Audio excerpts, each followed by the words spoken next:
Gunung Salak salah satu gunung paling angker di Jawa Barat. Banyak pendaki hilang, banyak misteri tak terpecahkan, dan di balik kabutnya tersembunyi kisah tentang perjanjian gelap, pesugihan yang menuntut nyawa. Rudi, seorang pria muda, terdesak hutang besar. Bisnisnya bangkrut, rumah tangganya hancur. Dalam keputusasaan ia teringat cerita lama dari seorang kakek di kampung. Kalau kau ingin kaya cepat, pergilah ke Gunung Salak, tapi jangan pernah menoleh kalau dipanggil.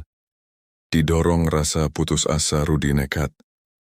Malam itu ia naik ke jalur pendakian sunyi seorang diri. Hutan terasa semakin menutup, suara serangga hilang, digantikan bisikan samar. Datanglah, kami menunggumu. Di tengah perjalanan, Rudi menemukan sebuah lapangan kecil di apit pohon besar. Di sana ada sesajen, bunga 7 rupa, kepala ayam hitam, dan dupa yang masih menyala. Entah siapa yang menaruhnya, tapi Rudi yakin inilah tempat pesugihan itu. Ia duduk bersila, memejamkan mata, lalu berkata lirih, "Kalau benar ada penunggu di sini, aku rela. Asal aku kaya, aku serahkan apapun yang kalian minta."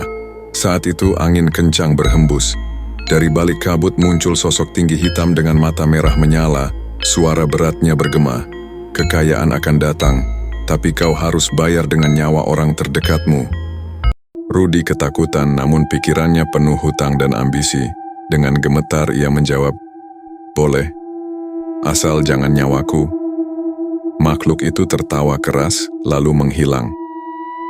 Malam itu, Rudi pingsan di hutan. Saat ia terbangun, pagi sudah tiba, dan di sakunya ada segenggam emas batangan.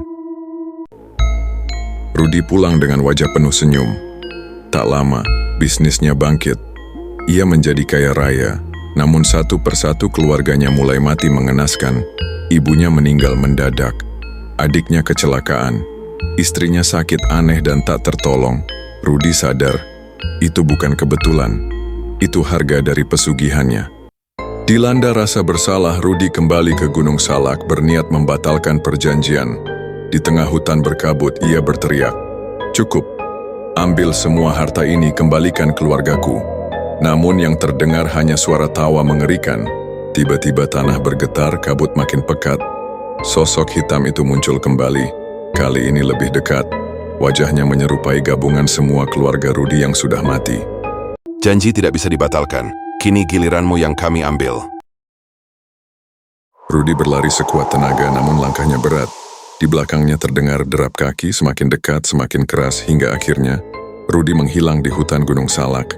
Beberapa bulan kemudian, sekelompok pendaki menemukan pakaian robek penuh darah di salah satu jalur sepi Gunung Salak. Tak ada tubuh, hanya bercak merah dan ponsel yang masih menyala. Di layar ponsel itu ada rekaman suara terakhir, "Rudi, jangan ke sini. Jangan cari pesugihan. Mereka nyata." Sampai hari ini orang-orang percaya ada jalur terlarang di Gunung Salak yang dipakai untuk ritual pesugihan. Dan siapapun yang nekat mencobanya akan ditagih jiwanya. Gunung Salak, gunung penuh misteri di Jawa Barat. Banyak pendaki hilang, banyak kisah tak terjelaskan. Tapi di balik kabutnya, ada cerita kelam tentang pesugihan, perjanjian gelap yang menuntut nyawa,